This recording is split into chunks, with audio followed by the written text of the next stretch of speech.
Hey everybody, it's Josh Varner. I want to talk to you guys today about how do we build resilience? How do we keep people from becoming traumatized by this, coronavirus, COVID-19, worldwide pandemic? I've been getting a lot of calls from principals asking me to kind of develop, some trauma-informed stuff for when the kids come back this fall. Like, how do we help our schools transition from, and help these students that have been traumatized by this coronavirus, by the pandemic. But the thing that's really been on my heart lately is, yeah, we're definitely going to have to support those kids, and there's going to be our most vulnerable kids are going to be impacted by this pandemic um, more severely than our untraumatized kids. But how do we prevent some of these kids? How do we support some of these kids? How do we support ourselves as individuals? How do we support our own children?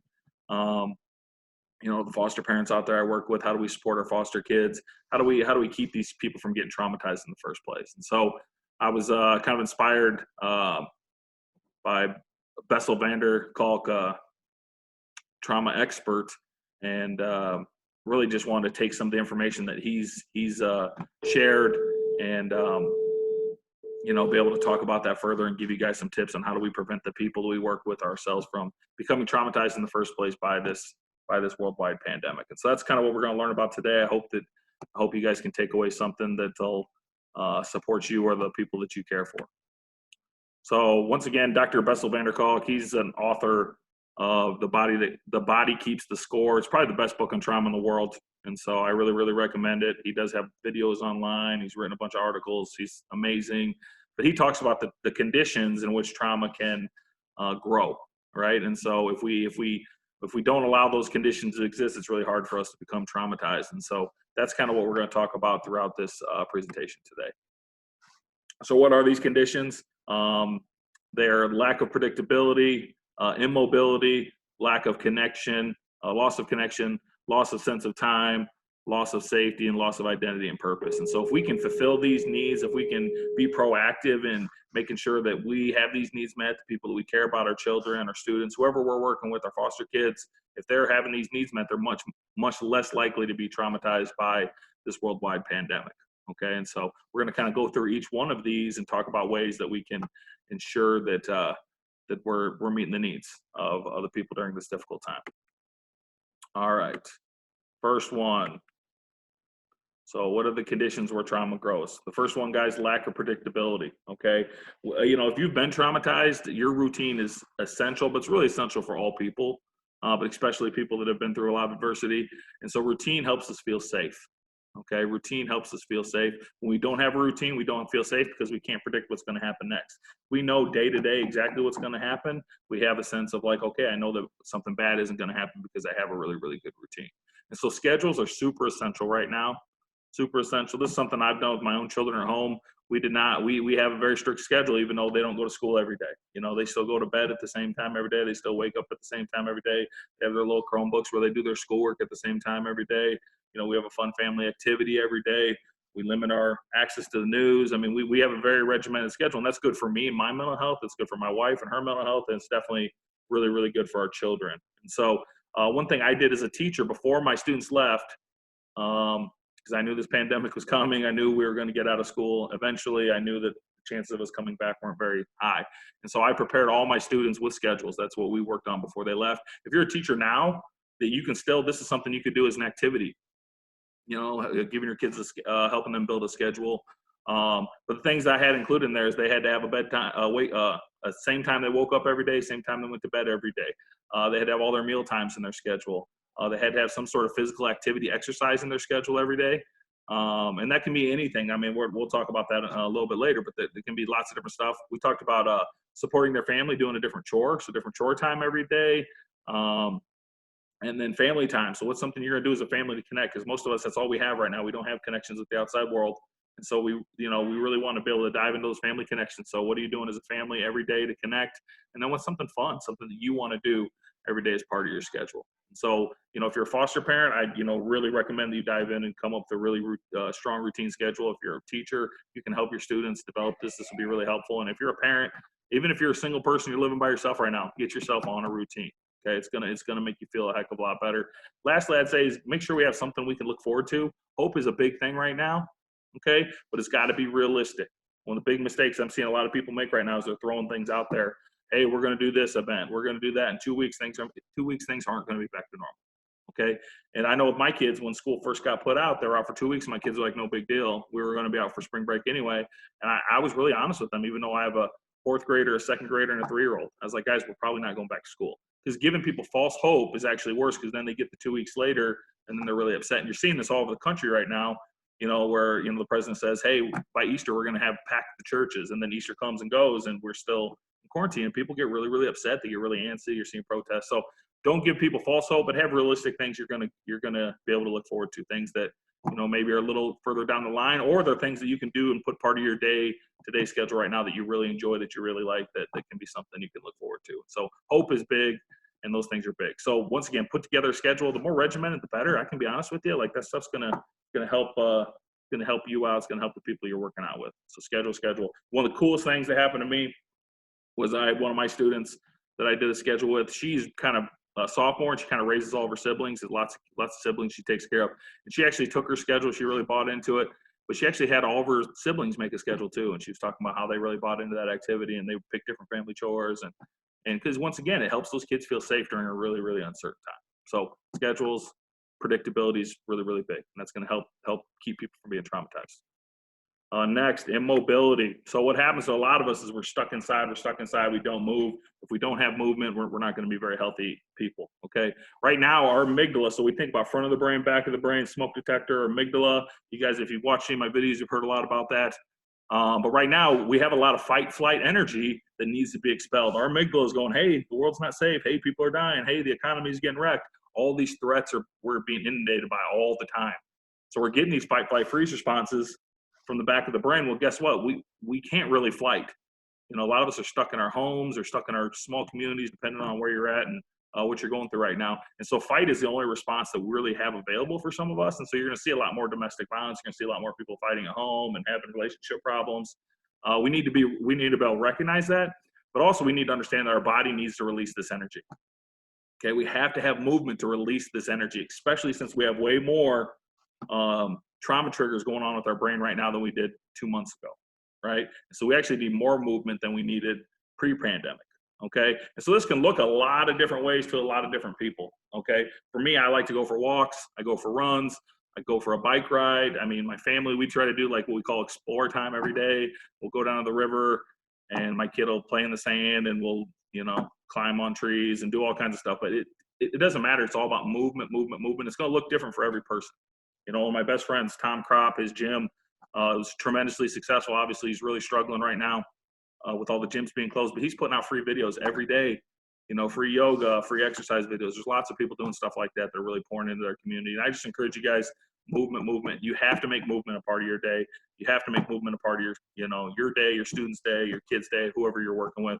And so that could be, cooking, that could be building something, that could be, work, that could be exercise, that could be yoga, meditation, gardening. I mean, there's lots of different ways for you guys to get plugged in, to get that movement going. It's going to look different for every person, but make sure it's part of every single day. You have to have a movement portion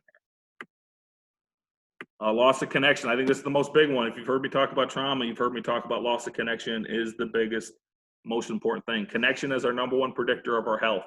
It's the number one predictor of whether or not we'll be traumatized, is our connection. And so that's, right now we have to be physically distant, but we want to be emotionally close, right? That's that social distance thing. We have to find ways to stay connected during this time, okay?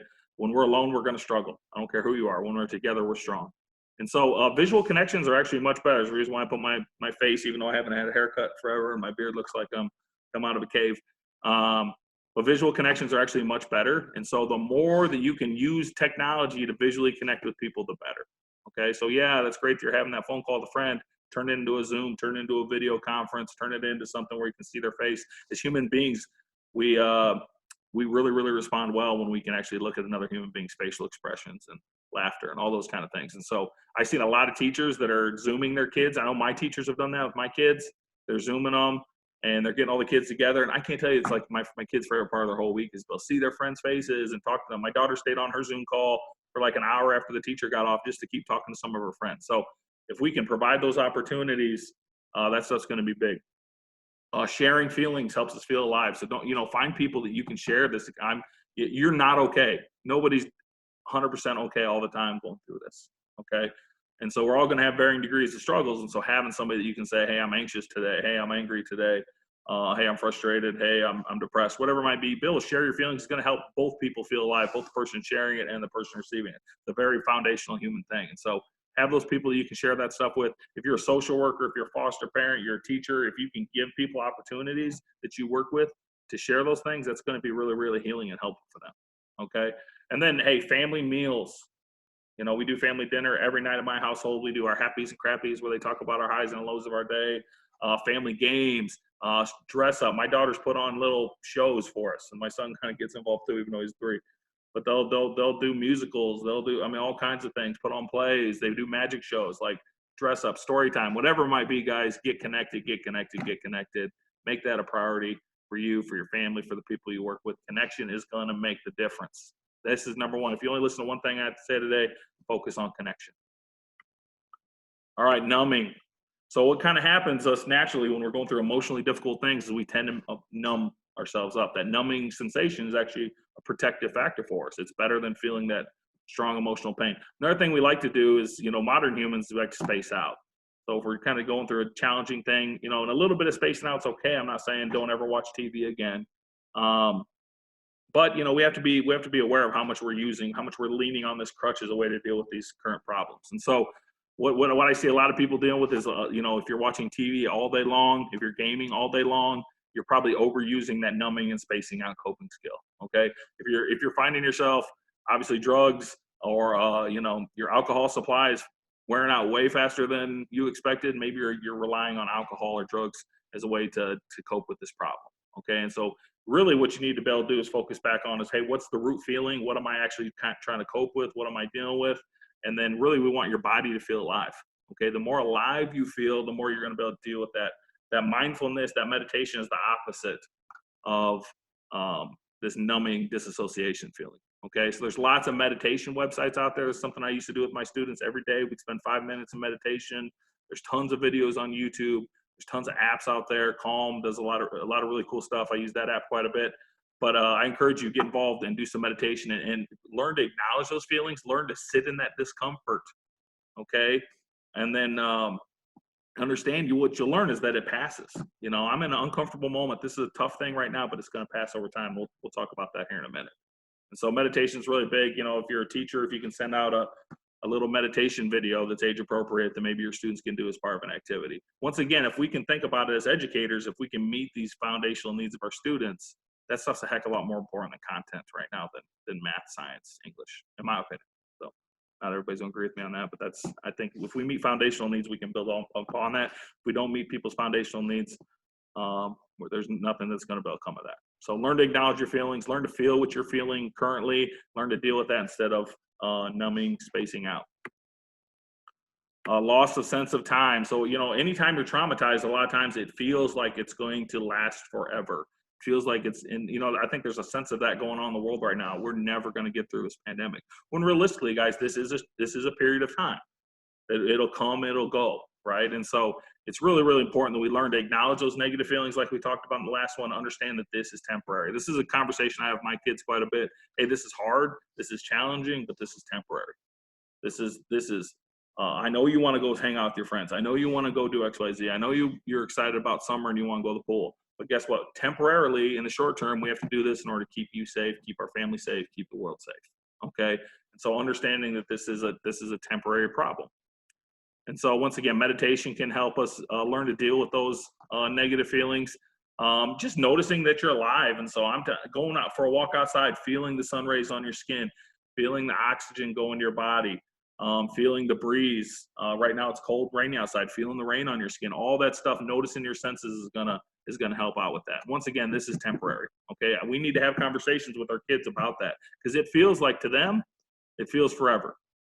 It feels forever. And so, and hey, you know, and just being honest and accurate. Like, once again, don't give them false hope. Hey, tomorrow it's going to be okay. Next week it's going to be okay. You know, charting that thing out. Like, hey, we're going to be restricted in a pretty significant way for this, you know, next month or so. And then we're going to get more freedom. And eventually things are going to be okay. You know, it's going to be back to normal. And so having that conversation about time is important. Loss of safety. This is big. Big. A lot of us don't feel safe right now. Once again, tap into what you're actually feeling. A lot of us are very worried financially. A lot of us are very worried about the safety. I mean, we had almost 5,000 Americans died in the United States yesterday. Okay, that's real. That's scary. It's something I worry about. I have to tap into my sense of safety. Okay, so what are the things that help you? You need to really examine what are the things that help you feel safe and calm. What are the things that help calm you down? What are the coping strategies that work for you? Okay. For a lot of people, touch works. I know with my children, you'll see with my 3-year-old son, he doesn't understand what's going on right now, but he misses his friends. He misses going to his Susie's daycare. He misses his best friend Bramley. That's real.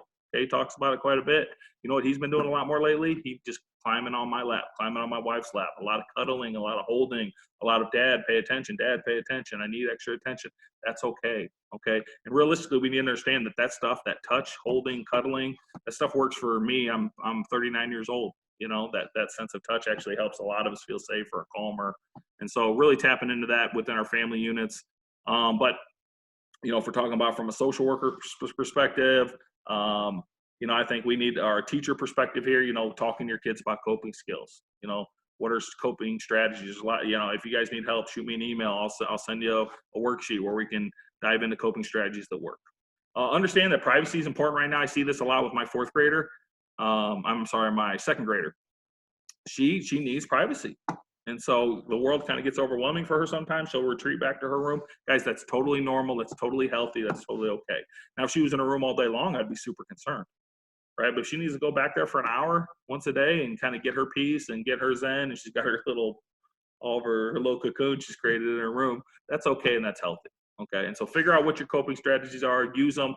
Dr. Perry talked about dosing quite a bit. The more stressed you are, the more dosing you need. Some of you guys are stressed out a lot. You need a lot of coping skills dosing throughout your day.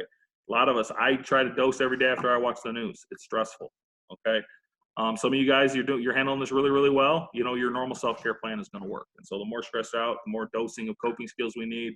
But try to have that sense of safety by connecting with other people. And the last one here, guys, loss of purpose and identity. This is big for me. Okay. You find a lot of identity in yourself. I'm a teacher. That's what I do. I connect these kids every day. Well, I don't have kids to work with every day. My classroom is empty right now. Okay. And so this is a big struggle. It's a big struggle for a lot of people.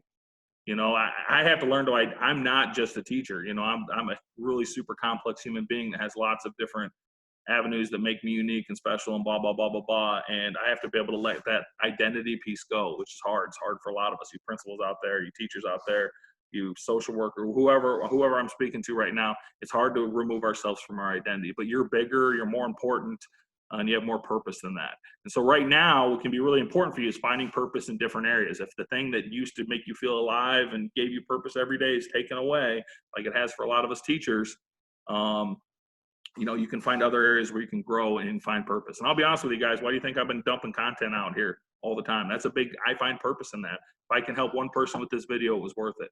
I got an awesome compliment from a foster parent the other day about a video I just released. I'm like, that was worth it. That was worth all that time I put into that video. And so, that helps me feel alive. That helps me through this pandemic. If you can find things, I don't care. My wife, she's getting back into her stained glass. So she got all of her stuff out. She's working on stained glass. She's diving back into her art. It can look totally different for every people. What's something that you could be you reading a book.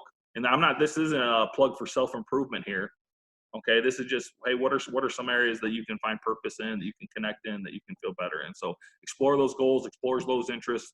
Really the vast majority of work I sent out my students, okay, for all you JAG people out there that are listening, was all based on like more of those exploratory ideas, dreams, goals. That's big right now. All that stuff's going to help people out and understand this is a temporary problem, but I still have all these beautiful long-term interests and goals and things that I can explore and learn more about. And so if we can tap into purpose, we can tap into identity right now, that's going to protect us from being traumatized. Okay. So once again, guys, if you look at these areas, if we can tap into,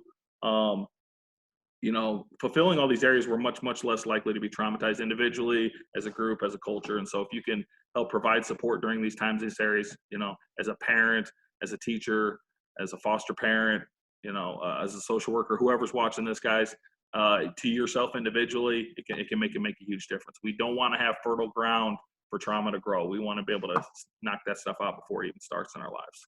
Okay. Here's my contact info. If I can support you in any way, guys, that's my cell phone number. Give me a call, shoot me a text. That's my Twitter. I do post quite a bit of this stuff on Twitter. It's my email, and then my website's supposed to launch this week. I don't know if it's live or not. But anything I can do to support you guys, if you want some future trainings, get a hold of me. If there's something you think I need to be talking about, this is normally how I get my ideas. Is people say we need help with this, and so if there's something I can do to support you, your organization, please get a hold of me. But thank you for your time, and I hope you guys got something out of this video.